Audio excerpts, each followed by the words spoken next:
Thanks for checking out the PsycHope Self-Help podcast, now on YouTube. Our podcast launched on most major podcast directories back in December of 2022, with regular episodes throughout 2023. And now here in 2024, we're making sure all of our episodes are available for the lovely people who prefer listening to podcasts on YouTube. There may be times when the dates don't quite match up, so thanks in advance for your understanding. Please refer to the video description for links to any resources discussed during the show. We'll be sure to point you in the right direction.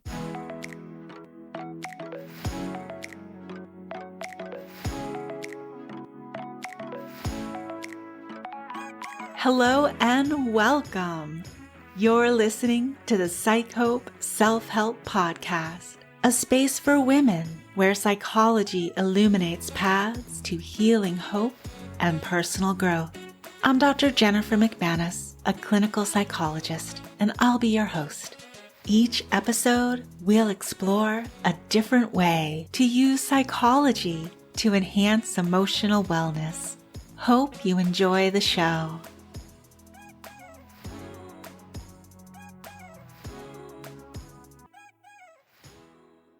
Welcome back. It's episode 35, and it's a milestone episode around here for a couple of reasons.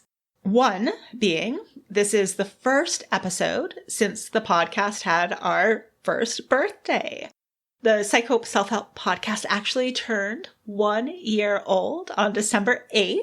That's the date when we published our first episode in 2022. The second reason for this being a significant episode is because we're having our first guest today. I'm so honored to announce that we'll be joined by Dr. Trainor. She's a licensed psychologist in the state of Florida. I'm proud to have her as my colleague and know I'm lucky to call her my friend. We will be discussing a delicate topic today. I know sometimes we get podcasts going on autoplay, so just in case you didn't catch the title of this episode before tuning in, I want to give you a trigger warning. We will be discussing grief and loss, pet grief and loss in particular, so please check in with yourself and use your own discernment if right now is a good time for you to explore what can be a tender topic at times with us. If you're ready to join us, let's start the show. I am here today with Dr. Trainor. I am so excited. You're our very first podcast guest. Thank you so much for being here. Absolutely. Thank you for having me. It's an honor. I did give a quick introduction to you, Dr. Trainor, but could you please tell our listeners a little bit about you, your professional background, the work you do in the world? Absolutely. So I am a Florida licensed psychologist. I've been licensed as a psychologist for, almost 10 years now. And I've been working in the mental health field for well over 17 years. I had founded a telehealth private practice that's called Elements Psychological Practice. And I see a variety of individuals with a variety of presenting concerns, but one of the special areas of interest that's really near and dear to my heart is pet loss and grief. And I really value and love helping people along their grief and healing journeys. Yeah, it's such an important topic, and I'm so glad that's what we're going to get into today. Am I remembering correctly, too, that you are not only licensed and based in Florida, but you also have that PsyPact certification? Yes, I do. Just like you. Yeah. So just like you, able to see people in all of the PsyPact states, which is most of the states now. Yeah, it's right. It's almost 40 states across the country. So yes. Yeah. Wonderful. So I know this topic is really important to me, and I'm so glad that you're here to share your expertise with our listeners. Why is the topic of pet grief and loss so important to you, so near and dear to your heart? Yeah, absolutely. That's a great question. So I'm a huge animal lover. I towards animals and gravitating towards nature. And so I currently have 7 cats and a dog, so I live in a zoo, essentially. All of my pets are rescues, and I get a lot of fulfillment out of volunteering at local animal shelters and various animal rescue organizations. And then when I opened my telehealth practice, I really spent a lot of time thinking about how can I integrate my love for animals with my love for psychology. At the same time, I started really doing my own research into how to cope with pet loss. I've lost several near and dear pets of mine, and I'm also experiencing some anticipatory grief with one of my elderly cats. So I was doing some of my own research on how to cope, and then really seeing how can I integrate my love for pets with psychology. And it really just came to me. I can specialize in this area. It's such a needed topic. There's not enough focus, in my opinion, on pet loss and grief. So that's what I decided to do. And it's been such a meaningful journey ever since. It sounds like it. I know you have heard me say this before, but I want to share it with my listeners. Yeah. I've joked around in the past that if I am ever reincarnated, I would like to come back as one of Sierra's animals. She takes such good care of them. So, oh, thank you. I do remember you saying that. That's so. It's very meaningful to me. Yeah. I certainly try. I do my best. Yeah. So grief is one of the most challenging life events we can go through. Regular listeners of my podcast will recall I've reviewed different stressful life events we can go through. We have that scale in our field that rank orders 43, I think it is, stressful life events, and loss is up there, different types of loss, in the top 10. My heart really goes out to you as well with the anticipatory grief that you're experiencing. I know how hard it is when we have one of our elderly fur babies going through some things. Oh, I so appreciate that. And I know that, that's something that is near and dear to your heart as well with your little guy. Your loss resonates with me as well. And I'm so deeply sorry for your loss. Oh, thank you. And so the podcast was on an unexpected hiatus over the summer, and it was due to the loss of my sweet little Maltese. I know we both understand how hard it can be. So yes. How is pet loss different than other types of grief and loss? That's such an important question because there are a lot of similarities in terms of how we can feel and just how immensely painful it is. But there are some key ways that pet loss is a little unique from other forms of losses. One is society. Our society does not recognize pet loss as important as other kinds of losses. We don't have the built-in rituals. So if we reflect on a human family member who has passed away, there's memorial services. There's people bringing food. There's that kind of support. We don't have those built-in rituals for our pets unless we create them ourselves.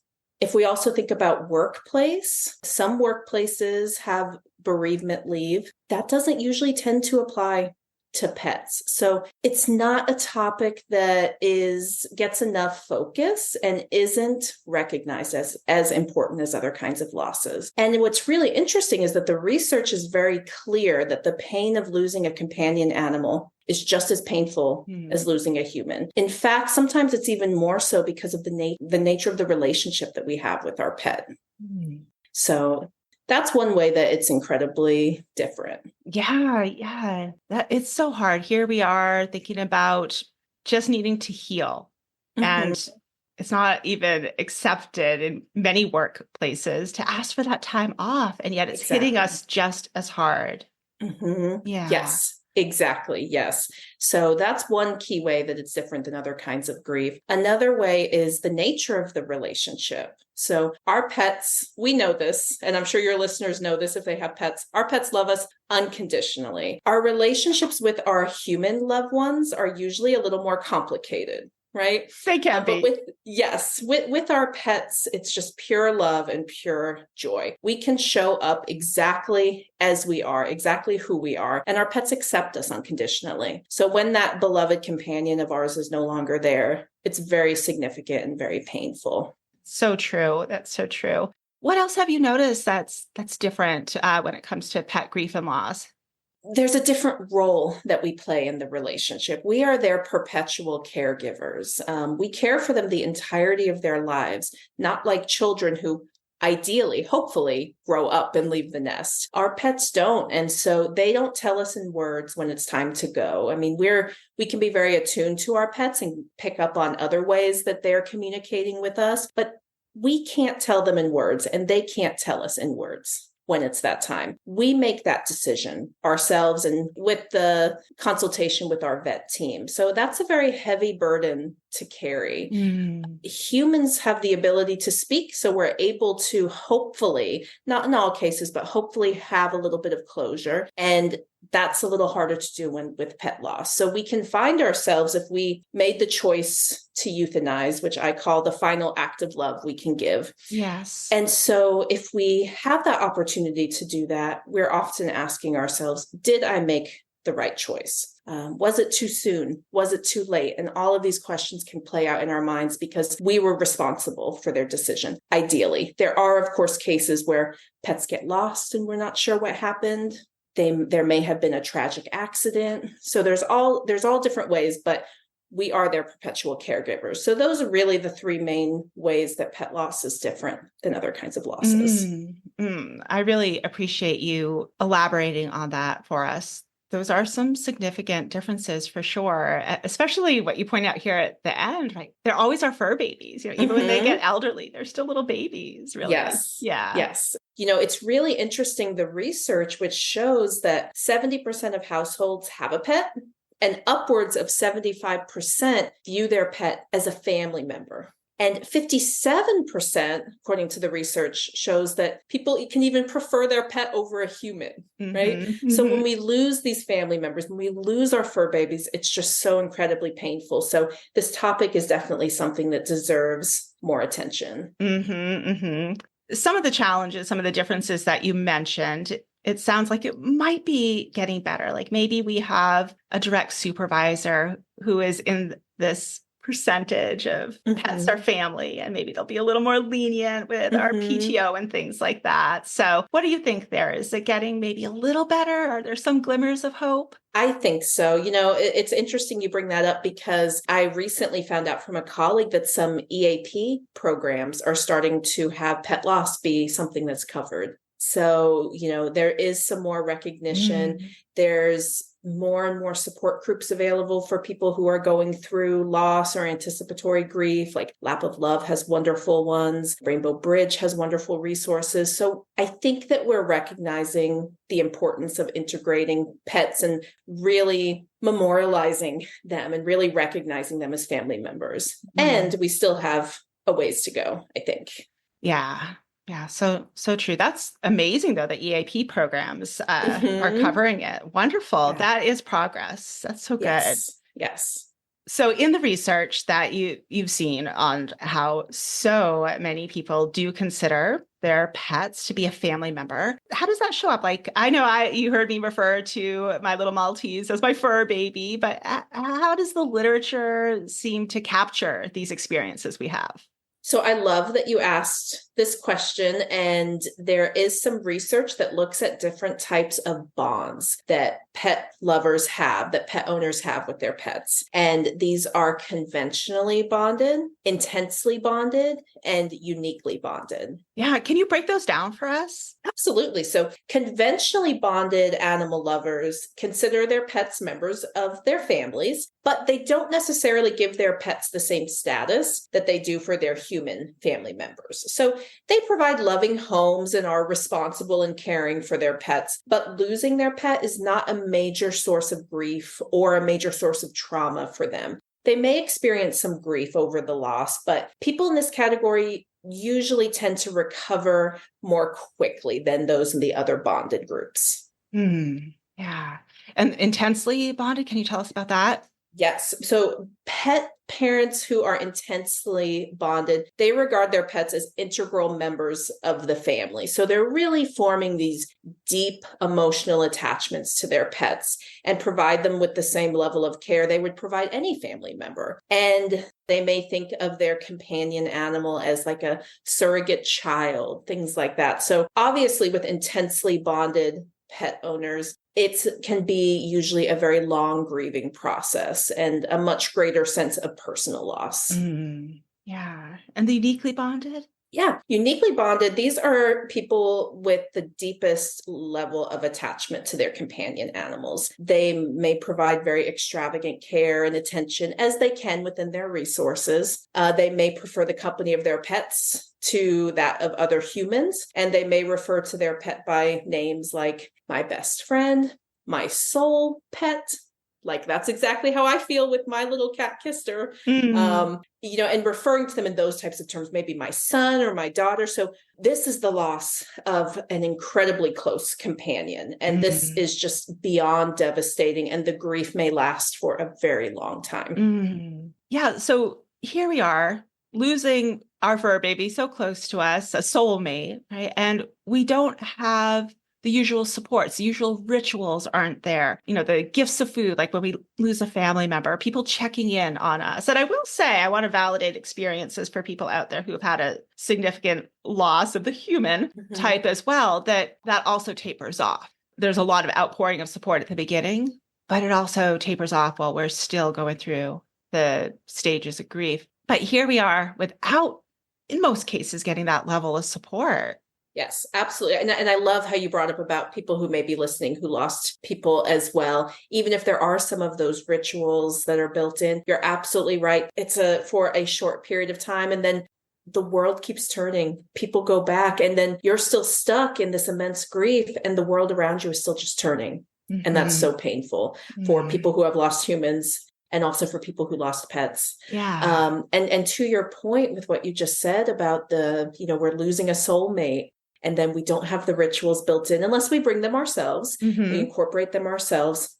We can often experience people in our lives who are well-intended, but the impact of what they're saying lands pretty terribly. So I have often heard from people, and I've experienced myself, oh, it was just a cat. Oh, it was just a dog. Oh, it's been 2 weeks, you're not feeling better yet? You're still not ready to come to this? Oh, the shelter is just full of pets who need love. You can go get another one. These things that usually people are well-intended, not always, of course, but usually it's coming from people who mean well, but they don't understand the loss. So those types of things can just be incredibly triggering and even re-traumatizing in some cases when we've lost a piece of our soul. So I wanted to recognize that as well, because you brought up such an excellent point, and for listeners who have experienced that. Yeah. And I can see how we might even start thinking that way. Sure, we internalize that. Yeah, or that maybe there's something wrong with the level of emotional pain we're going through if we keep hearing these messages of, well, it's just a dog, just a cat. Right. Absolutely. We do get inundated with those messages, and it's not helpful to our grieving, and it's not helpful for our healing. And so when things like that come up, I often recommend that people know what their boundaries are and know what, maybe if there are people who mean well, but they're saying things that aren't very helpful, maybe that might take a step back from them for a period of time. Also, how you can communicate your needs, right? Because we also can't expect people, especially people who don't understand this kind of loss that we're experiencing, we can't expect them to read our minds and know exactly what to say or how to say it. So letting them know, hey, I really care about you. Thank you for being there for me. This is what's going to be helpful for me. This is what I need at this point. So having those conversations, and then again, letting yourself take a step back as needed. Yes. I think that's going to be really helpful for our listeners, since this is a self-help podcast. That's something that we can take away and put into our own lives if we're struggling with this type of loss. I think this would be a great time to go a little deeper into the grief work that you do as a licensed psychologist. So can you walk our listeners through a little bit about what it's like to work with a therapist with pet grief and loss? Sure, absolutely. So I think that a big part of the work is holding space, having that space for people to be able to talk about their pet and honor their pet with someone who gets it, right? Someone who understands grief, and ideally someone who understands pet loss and grief. So really holding that space is crucial. I think a psychoeducation piece is incredibly important as well. There's a lot of myths surrounding grief, that we have to move in these exact stages. And if you're not in this stage and you feel this way, and what if you feel multiple things? And we can have a lot of shame that's built into the process. Mm-hmm. And if anyone can hear where this is a pet loss topic, my dog Noodle back there barking. So Yes, please excuse. Yes, he's helping out. He is. He's helping. For our listeners who might not be familiar with that term psychoeducation, can you tell us what do you mean when you describe psychoeducation? Sure. So just a little bit of education, a little bit of information about what grief is, what grief isn't, because that helps to normalize it. Because again, there's a lot of myths in our society, and I'll even say that our society as a whole tends to be pretty death avoidant and pretty grief avoidant. So we live in a society where we all have this shared experience of grief. We're all going to face our own mortality. We all are going to lose someone, yet we don't really know in this society here in the United States, which is what I'm referring to, we're not great at being grief literate. So with that comes a lot of avoidance. With that comes a lot of myths about grief. So psychoeducation is really just breaking down what grief is and what grief isn't to help normalize and validate. One of the things I like to say is that there's no timeline to grief. Grief is not linear. It's not going down one slope on a steady way. It's going to pop back up, and we might have periods of re-grief. I also like to share how grief is very unique for each person. Everybody grieves differently, and there's no right or wrong way to grieve. Let yourself talk and cry as much as you need to. And again, grief doesn't go away. It stays with us, but over time it changes shape. It feels different and it becomes easier to carry. It does become easier to carry. And I remember you shared something really helpful with me when I was going through my loss as my friend and colleague, of course. If I didn't already know Sierra as a friend and colleague, she would be my first choice for a therapist. But that I think you shared a quote with me that grief is just love with nowhere left to go. Yes. Or with nowhere to go. Yeah. Absolutely. Yes. With grief is love with nowhere to go. And, with great grief comes great love. And with great love comes great grief. Absolutely. Yeah. Since you were highlighting how our culture is a bit grief avoidant, I'm guessing that might show up in our field too, that there aren't a whole lot of psychologists or therapists out there specializing in grief loss. What have you noticed with that? That is such a great point, and it's so true. Even when we look back into graduate school, right? Like there may have been one or two courses on aging and on death and dying that we may have taken, but not necessarily a core curriculum, not a core, multiple component courses for something that we all experience, right? So it's really for your listeners who are interested in possibly finding someone who focuses on, who specializes in grief, really asking what training they've done, what postgraduate training they've done in grief, because absolutely. It shows up in our field as well. That's such a great point. Yeah. And I know that you take your training and education quite seriously. So anyone going to see you is going to be in very good hands. So can you walk us through a little bit more what that experience of grief work with a therapist might look like?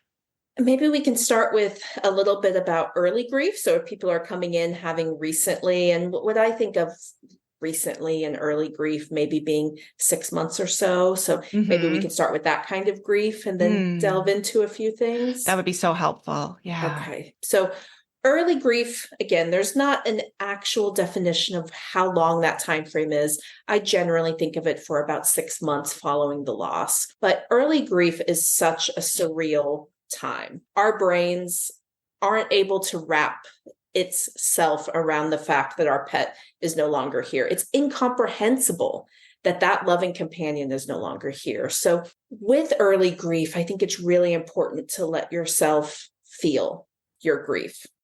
Be with your grief. I like to say to my clients, the only way through it is through it. Yeah. Right? If you don't let yourself be with it, it will follow, and it can come out in other ways. So it's important to let yourself externalize your grief, meaning let it out and not keep it in. And during early grief, especially, I recommend really first taking inventory of your foundation. So your foundation, those are things like, how are you eating? How are you sleeping? Are you isolating yourself, or are you being around people? Are you getting some movement in? These core foundational parts. What happens when we grieve, our bodies are under more stress. When our bodies are under more stress, we're pumping out more stress hormones, right? And if we aren't taking care of the vessel that houses the grief, keeping the vessel that houses the grief strong, the more stress hormones are just pumping out. And then we're just kind of compounding the issue. We're making ourselves feel even worse. So really taking inventory of those foundational pieces. Now, are you going to feel like eating? Most likely, no. Are you going to be sleeping well? Most likely, no. Are you going to feel like getting out and getting some exercise? Most likely, no. Yeah. But thinking about what might be one thing you can do every day. I sometimes suggest come up with 2, pick one. Yeah. We don't want to overwhelm ourselves too much, but do something that is in service to our foundation. For example, let's say you don't feel like eating, you feel like you want to throw up. I can personally relate to that when I've lost pets of mine. So then can you make a smoothie? Right? With some healthy ingredients, some fruit, some protein powder, whatever it might be. So you're getting in some nutrients to kind of put a damper a little bit on those additional stress hormones pumping out. So that's what I recommend with early grief. Yeah. When you're describing these foundational matters, I couldn't help but think a lot of them are actually connected to things we would do with our fur baby, right? Movement. Yes. If it's a dog, we're out walking our dog. Sleep. I don't know if you have any data, like how many fur parents would have their fur babies, sleeping with them. So here's another area where our sleep, that comfort that we would experience through touch, right? That's different. So that might be impacting our sleep as well. Such great points. Absolutely. So we could be trying to do a few of those things, and then it's just a reminder. How am I going to go out and get some exercise? I would walk with my dog, and now my dog's not here. I'm used to sleeping with my little cat here. He's not here. You're so right. So I would suggest maybe focusing on finding ways to bring in some comfort. So if focusing on some of those foundational pieces feels a little too new and triggering, how can you bring in some comfort? What are small things you can do every day? And we're not looking for big, huge things. Little, small, micro moments where you might experience a little bit of comfort. And just like with the foundation, choose 2 and pick one. So that can be helpful. Yes, that sounds super helpful. What are some other things that you'd like our listeners to know about grief work? One of the things that I do with my clients, and I would invite those listening who this topic resonates with, the goal of grief work is not to make the grief go away, but the goal is to help increase our capacity to cope. So I ask my clients, and I would encourage listeners to ask themselves these 2 questions.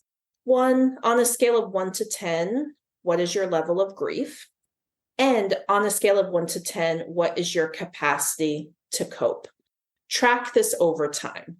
It can be really helpful and healing to see your journey over time in that concrete way with those numbers. You'll probably find that over time, that first number might not change too much, the level of grief, but the second one, your capacity to cope, that might go up a little bit.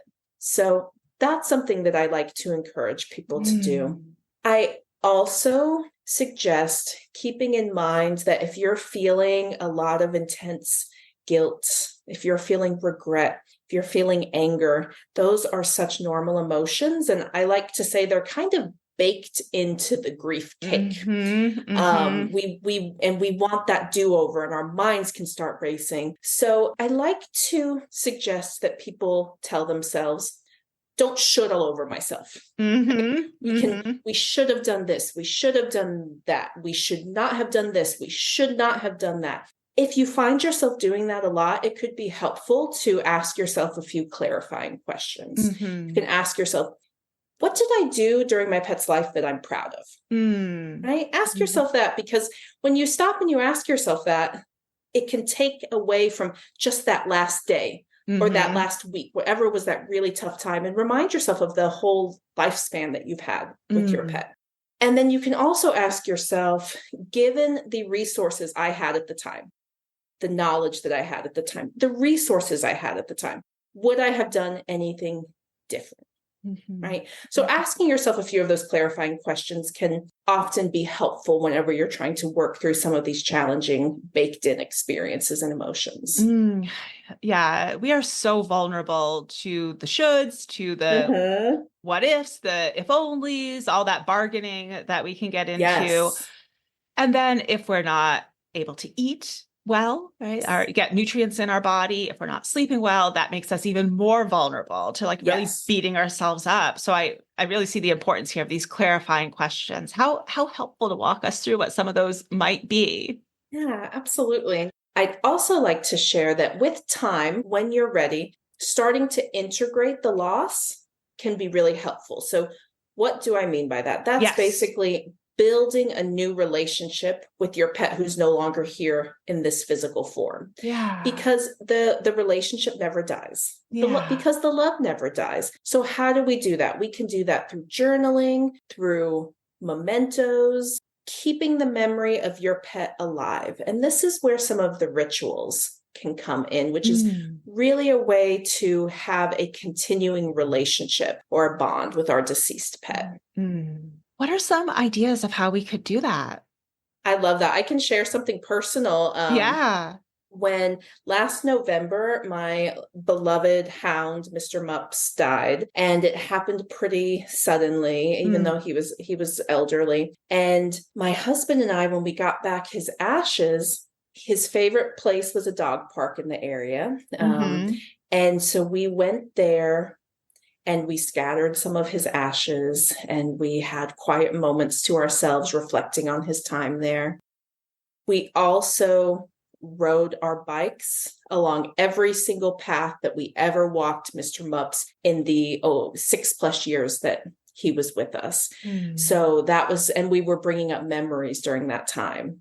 So Mr. Mups also vacationed with us in the mountains. And and when I went recently, I brought a piece of him with me. I took ashes in a little mini urn, and he was right there with me. He was joining me on every single adventure.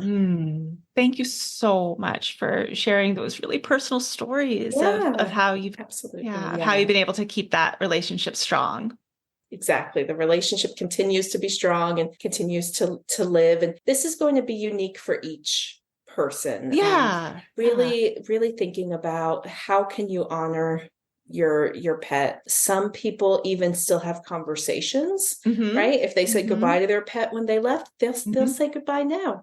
So it's really finding ways to integrate that loss and form a new relationship in this different reality. Yes. I'm not sure if this ties in, but because you are such an expert on all things pets, I know I reached out to you when I had some extra really high quality food that I didn't want to have go to waste. And so contributing in different ways, you had recommended, a shelter I could bring the food to that would really benefit from it. So can you tell our listeners a little bit about that piece as well? Yes. Thank you so much for bringing that up, because that can be such an important part, that meaning making. So if you do have some items like you did, Jennifer, with the food, if you have things that you can donate, only when you're ready. That's the caveat I have. Only when you're ready. Volunteering, fostering. You could make a donation in your pet's name to a particular organization. So you are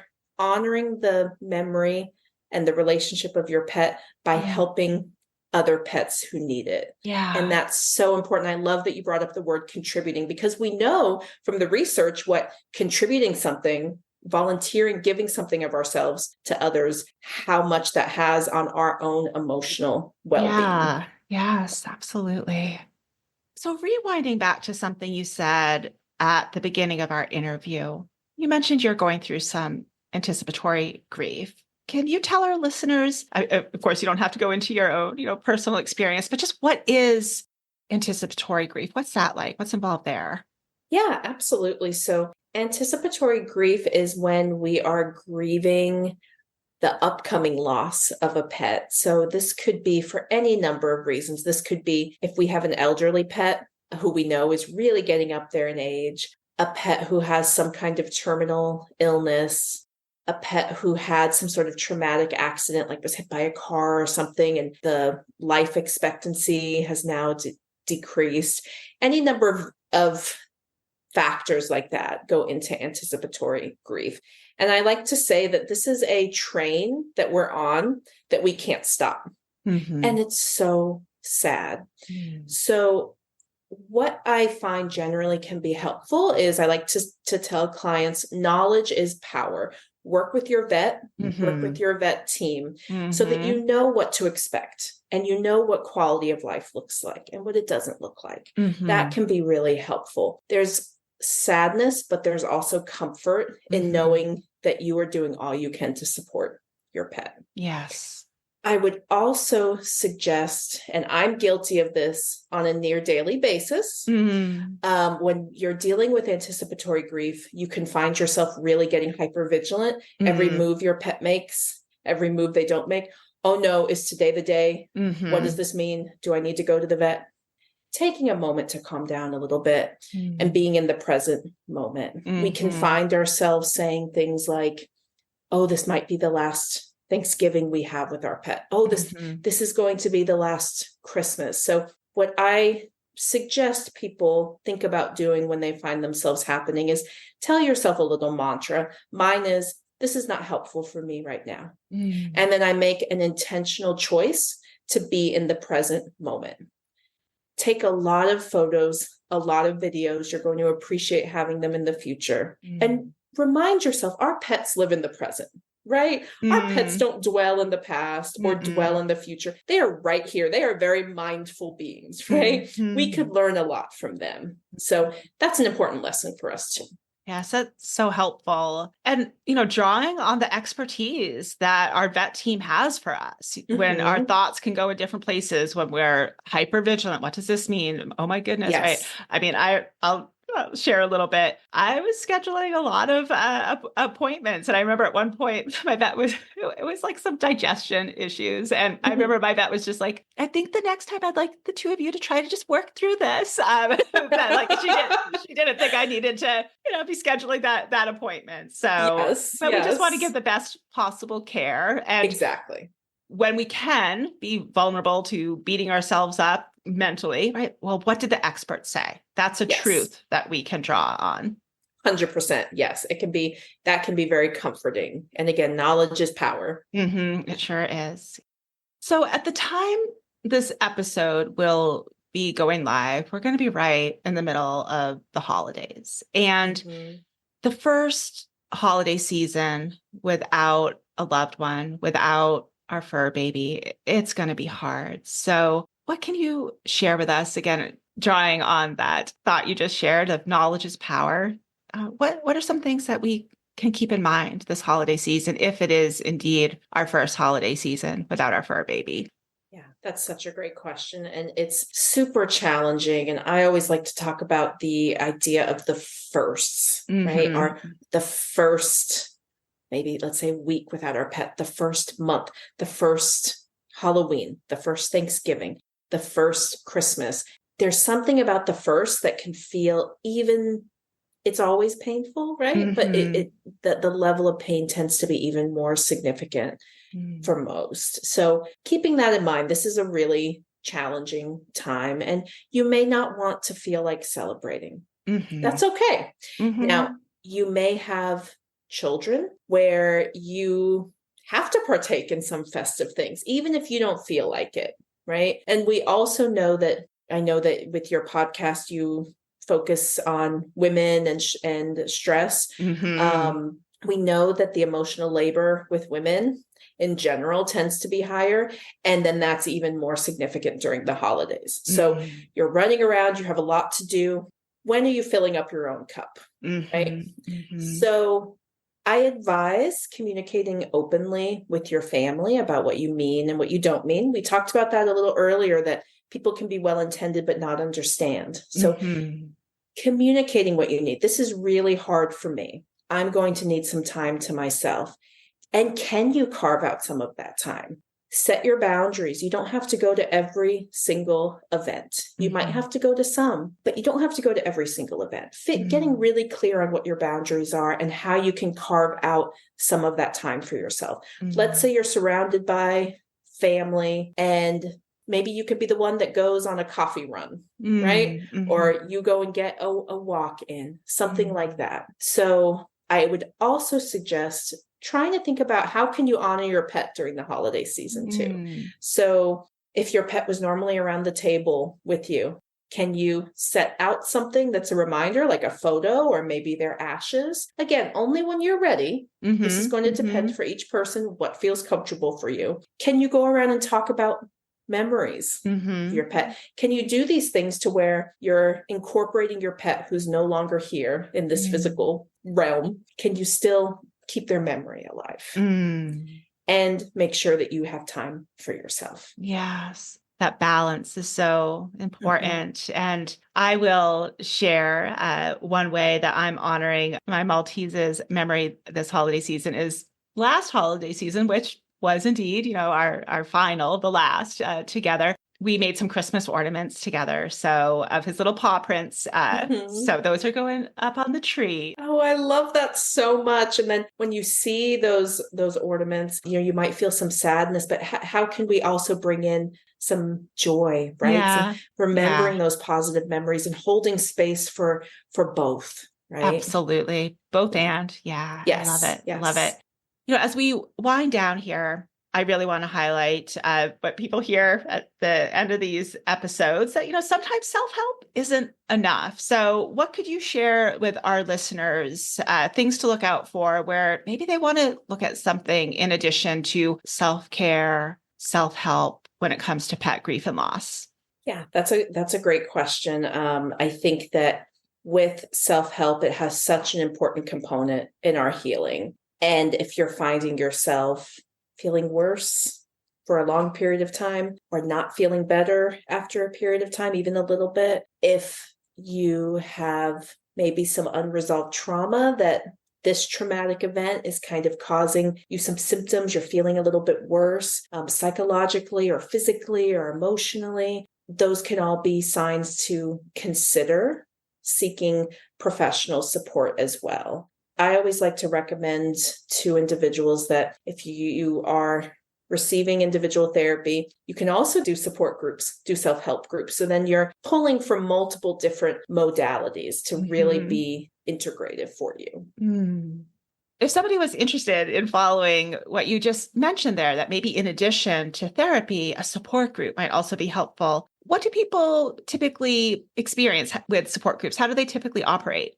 I love that. So support groups typically, not always, but they're typically run by peers and not by professionals. Now, they might be run by professionals, but in many cases, they're also not. Unlike with individual therapy or group therapy, you're going to be with a licensed clinician. Support groups may or may not be run by a clinician. And support groups are more general. So if you're looking to get into more specifics of what's going on with you, what it might be reemerging from your past, things like that, that's where individual therapy would be most helpful. Whereas a support group, oftentimes there's a topic and then everyone's sharing what's going on with them, seeking support from one another. So it can be a really helpful way to really delve into some of that psychoeducation that we talked about earlier, and getting support from people who are also going through the same exact thing. Yeah, it really helps to know you're not alone, right? Yes. Other people are going through similar experiences following the loss of a beloved for a baby. Exactly. Yeah. Yes.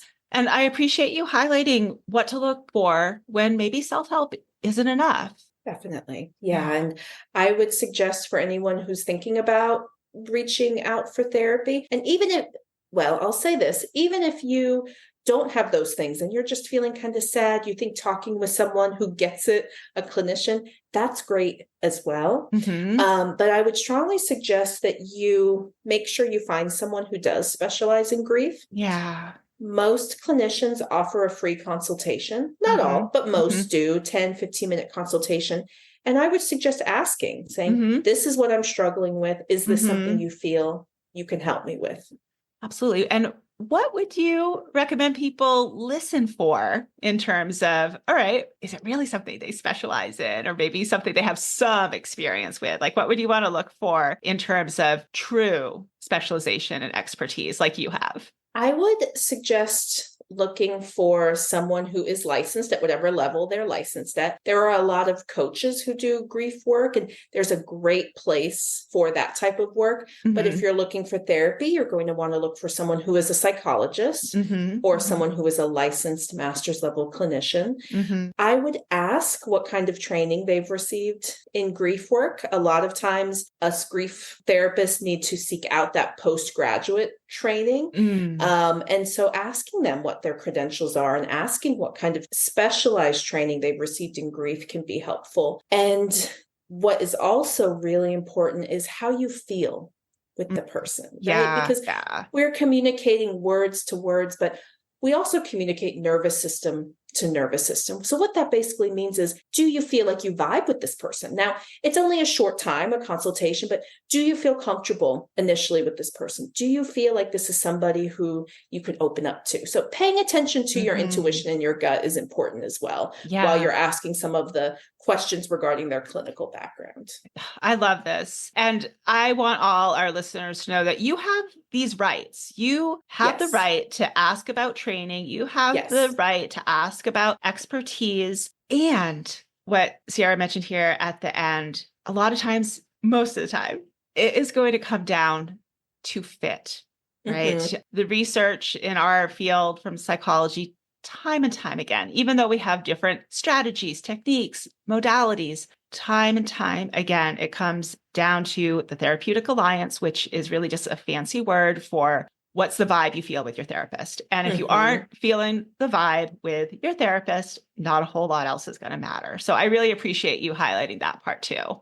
Yes, definitely. And you said it really eloquently, pointing out, it's that relationship that trumps all for what we're seeing with the research. So absolutely. And I want to just do a little PSA here as well, that if you are out here looking for a therapist for anything, and you get pushback from a potential therapist who doesn't want to answer questions about their training and background, that's kind of a red flag to me. I think most well-meaning therapists will be so happy to answer those questions for you. And even if they don't offer 15-minute, half-hour complimentary consultations, a quick phone call, an email exchange is still reasonable to get those questions answered. Yes, absolutely. And do you offer consultations, Sierra? I do. I am currently accepting new clients. I do offer a complimentary 15-minute consultation just to see fit, talk about what questions the potential client has. I have a few questions I ask as well. And then if we both feel that we are potentially a good fit, then we can talk about the next steps and logistics. Yeah. So I'll just use this opportunity to ask you, if people are really resonating with you and they're looking for a therapist to help them with pet grief and loss, where could our listeners go to find you? The best place to find me is my website, which is Dr. Sierra Trainor. It's Dr. Sierra Trainor PsycHope.com. You can find out a little bit about me. You can send me a message. My phone number is there, so you can also call me and we can go from there.